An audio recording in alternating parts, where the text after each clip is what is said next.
Hello everyone, Vapian here, and I'm going to talk to you today about the Billet Box.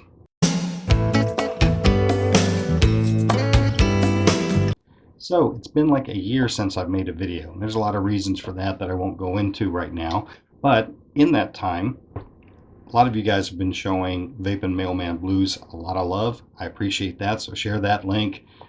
Let's enjoy ourselves together as vapors while we all wait for our vape mail. In the meantime, today I am doing a hardware review. It's called the Billet Box. Now, it looks like any other box mod, right? It's a box, but it's not a bottom feeder. It's not just a battery box that you stick your atomizers or cartomizers on top of. It's fully enclosed. Everything is on the inside, except of course for your drip tip, which makes it a little bit unique. And we'll dive into the details later.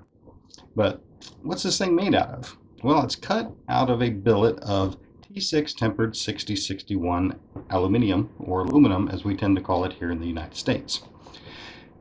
That's some pretty good stuff. It's used in bicycle frames, some fly fishing reels, firearm sound suppressors and secondary chambers. It's even used on the Pioneer plaque, which is on the Pioneer spacecraft, which is about 9.5 billion miles from here right now.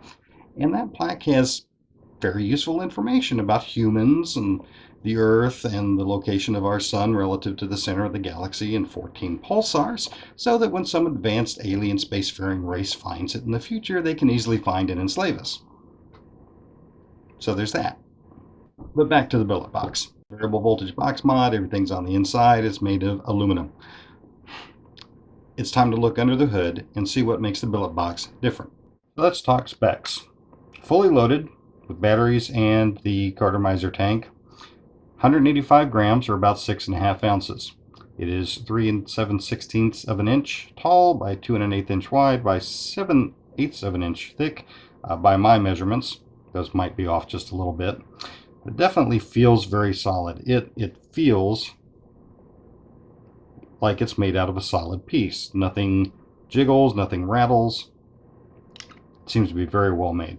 Externally, on the front, you have carbon fiber panel face, which it kind of reflects the light a little bit as you move it back and forth, so very interesting look there. The fire button, which is surrounded by some more polished aluminum, and the fire button's really kind of nice. It's not clicky, but it's got a very positive feel to it, a little bit of give before it actually fires, so it's not likely to go off in your pocket or anything like that.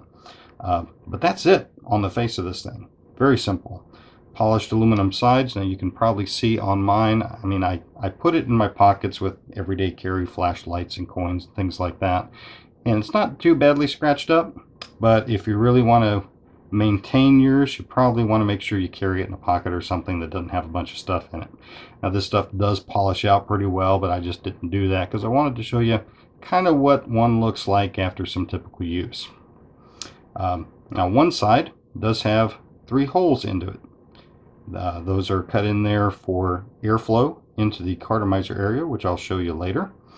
The back, very plain, just a single panel of carbon fiber. And the top has a brass ring. This brass ring serves a few purposes.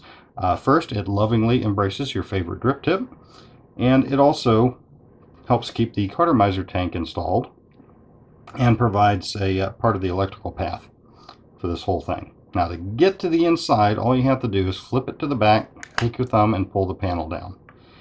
Now that's one of the first things I noticed when I got in there is when you snap it down, you can hear it click. When you snap it to, nice satisfying click. Very nicely done, and part of the reason for that is there's a channel cut into this back plate that fits a spring-loaded ball bearing in the center here, and that divot is what locks the panel into place when it snaps to. Now this does need to be lubricated a little bit from time to time. The maker, Billet Box Vapor, recommends just a very tiny drop of olive oil. Nose grease will work in a pinch. But the inside of the Billet Box is where a lot of the magic happens and where you see some pretty impressive stuff. The upper left hand side, this is the working area. This is where you set your voltage. Now you notice voltage is engraved on here just in case you forget. All the engraving in this thing is deep. It's been blacked in so it's easy to read. Even on the voltage wheel itself, this is engraved and blacked in, so that's just some quality engineering right there. That's marked with Roman numerals for the cardinal voltages, if you will, of 4 and 5 volts, with numbers in between. And these inserts on the edges of the wheel really help just let your finger grab the wheel, just the pad of your thumb or finger. It's easy to turn. It does work backwards from what you might expect. Most of the time we expect to go right for a higher voltage, left for a lower voltage. In this case, 4 volts is all the way clockwise, and 5.5 volts, the maximum, is all the way counterclockwise. You get used to that really fast. Now below that is the battery compartment. It's designed for two 16490 batteries in a series or stacked configuration. And they fit very well. There's no slop in here at all. If you take a look inside the battery compartment, you'll notice there's leaf springs, which seem to be of a very sturdy quality. A little depression in the terminal for the positive tip, and the nipple of the battery just snaps right in there. And even on the inside, it's been engraved with an outline of the battery, marked for polarity, and even the recommended voltage. So it's a very well thought out, designed battery compartment, which I don't think I've ever said that about a battery compartment before. Batteries go in, nice satisfying click, and there's just no slop in there. Again, shake it around all you want, they're not going anywhere. Right here is part of the magic of the Billet Box. It's one of the things that I really have not seen in any vaping device so far, and that's the integrated cartomizer tank. Now this brass ring screws down. The US quarter fits right in these slots on the brass ring. That is the official tool of the Billet Box, according to the maker at Billet Box Vapor. Now I've got an empty tank here so I can show you the details. This is cut from a block of white Delrin with a clear plastic face, screwed down with 8 screws and a silicone gasket providing a seal all the way around. There are the standard O-rings, top and bottom. Those are very easy to replace. And you notice right here there are 3 air holes cut into this. These match the ones on the side, and they just help to provide airflow through the bottom of the cartomizer where the cartomizer connection is. Now the really interesting feature of this is this black ball. This is a black nitrile ball that is spring-loaded and held up against this hole from the inside, so it can't leak, but it can be pushed in. This allows you to actually fill the tank while it's installed in the Billet Box. With a 20 gauge dispensing needle on a standard syringe, just push the ball down, insert your favorite liquid, pull it out, and the ball seals right up against there, no leaks. And I'll show you how that works for actually putting in a cartomizer and filling it. Matter of fact, let's just go ahead and do that right now. I just happen to have everything we need right here. Now this is a Bogue 3 ohm cartomizer, I believe. No, this is a 2 ohm. I haven't tried a lot of 2 ohm cartomizers in this yet, so I'm going to try this. And it's already been slotted, and Billet Box Vapor recommends that you preload the cartomizer, meaning you go ahead and charge it with 20-25 drops of liquid first. I'm not entirely sure why, other than the fact that it may be a little bit difficult to get it primed if you put it in there dry. I don't always do that with regular cartomizer tanks, but I've done it so far with the Billet Box and it works out okay. Now they recommend you get just a little bit of liquid on the O-rings. Spread it around there so that you can insert the cartomizer. And there's actually a little shelf that the cartomizer sits on just before it goes into the top. And the cool thing with this is that when you get the cartomizer in there, you don't have to push it out again to fill. Now you can do that, I will point that out. If you, for some reason, don't happen to have your handy dandy filling syringe with a 20 gauge dispensing tip on it, then you can take the tank out and you can push the cartomizer down, fill it that way from the bottom. If you have a long, slender tip, you can push that down into the tank and fill it through the top. That works just as well. There's even an alternative for filling it using a bottle of liquid with a nicked tip and using that to push the nitrile ball down and squirt some liquid down in there. Personally, I've never had to use that method, but what the hey, whatever works to get you going, right? Now, once the cartomizer is installed in the tank, you can install the tank in the body of the billet box. Screw that down. I personally recommend taking it down to snug and then giving a little bit more of a turn there. The reason for that is that's going to seal against the connection here, which I didn't show you, so let me do that real quick. The atomizer connection in here is not standard by any means, but then not a whole lot about this box is. The atomizer connection is right here. That's the center post that hits the center post of your cartomizer, and this is just a silicone ring that the bottom of the cartomizer, traditionally the negative connection, sits into. So if that's sitting on a silicone ring down there, where's your ground path? Well, that's provided by the brass ring. Obviously it mates with the body, and when you screw it down, it makes contact with the top of the cartomizer, completing the electrical path so that you're good to go. And once the cartomizer is in there and the tank is firmly installed, all you have to do, put that dispensing tip in there, push down on your syringe, and fill the tank. Now, for those of you out there that are squeamish about syringes, I'm saying get over it. For the convenience overall of just being able to fill this thing without having to take everything apart, without having to push the cartomizer out the bottom of the tank or anything like that, it's well worth the effort there. So now I've got batteries set to that's a 2 ohm cartomizer. I probably don't want to be much over 4 1/4 volts, I'm guessing. And once you've got everything together, snap it to, find your favorite drip tip, and you're good to go. It looks like Casper might be joining us for this part of the review. Yes, sir. You are a handsome lad. So, I'm sure some of you are wondering at this point, how does it vape? And in 2 words, I will say, very well.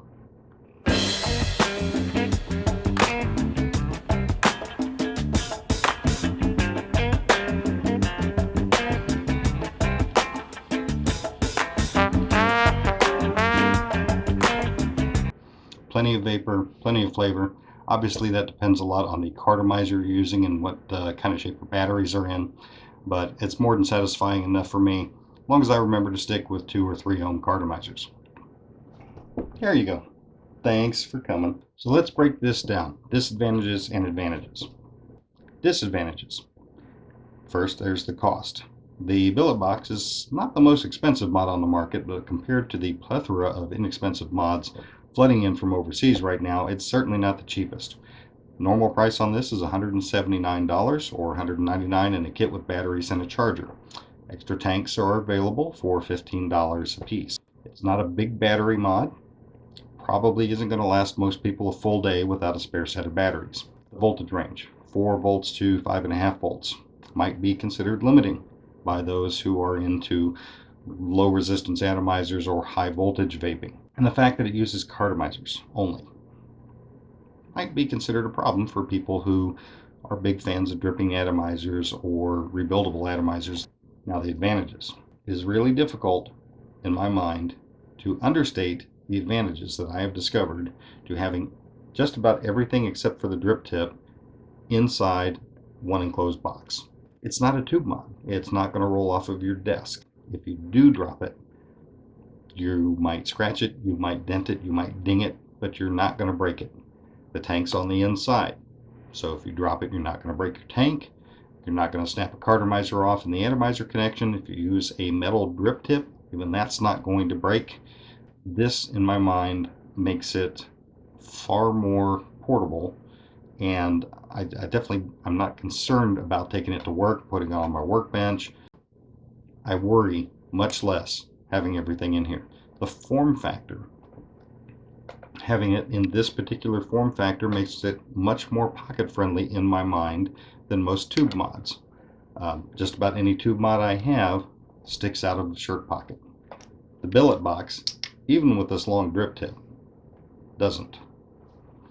And speaking of pocket friendliness, this is fit and not really been a problem in any pocket I have, any shirt, any pair of pants. Tube mods, if I put them in a pants pocket, would often fall at an angle. It would make things uncomfortable when I sat down.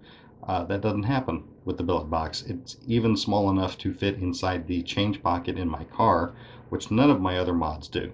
Initial impressions. There are a very few devices that are out there that come in some sort of nice packaging, and this isn't one of them. It came to me in relatively pedestrian packaging. But once that packaging was off, the sides were highly polished. The seams are barely visible on the very few exposed seams. It's solid, even fully loaded with batteries in the tank. There's no rattle on here. The fit and finish of just the door, the fact that everything just sort of seems to snap to on this, it's very obvious that this is a well thought out, well designed, well engineered, and well built device. And I can only say that about maybe 2 or 3 of the mods that I have. It's impressive, and it's really difficult for me to convey just how solid and reliable and confident that I am in this device. I mean, it feels like it can never fail. The form factor and everything else just falls together in a way that gives me a lot of confidence about this and a lot of respect for the guy who designed it. So, hats off to you, brother. All in all, I definitely have to give this a thumbs up. I mean, performance-wise, you just got to keep in mind it's designed for 2 to 3 ohm cartomizers. As long as you stay in that range, have fresh batteries in there, the Billet Box is not going to let you down. Now, what does the future hold for the Billet Box? That's kind of hard to say, but there are some advantages. First, the fact that the tank is a module means that something else might fit in there someday. So if you're one of those rebuildable fans out there, don't give up hope. There's a good chance that a rebuildable atomizer module is on the way. Now, for those who are into dripping atomizers, future's kind of cloudy on that one. Maybe it's coming, maybe not. But the interesting thing about these tanks is the fact that they're just made out of Delrin. You can pull them out, you can play with them. If you're the do-it-yourself hacker type, my guess is there are some people out there who are going to come up with some mods to potentially just put some crazy stuff inside here. So there's no telling what the future holds. But I can say I've spoken to the guy who makes these. He's very thoughtful, very receiving of input, and I think he is going to back up his product without any questions. Availability, that is really the one key thing now. Now, these are USA made. One guy in his machine shop machining these things out, putting them together, and selling them. So availability might be an issue. But if you're interested in this, there's a thread on the electronic cigarette forum. It's definitely worth checking out. I think it's just called the Billet Box. Billet Box Vapors is where you can get this.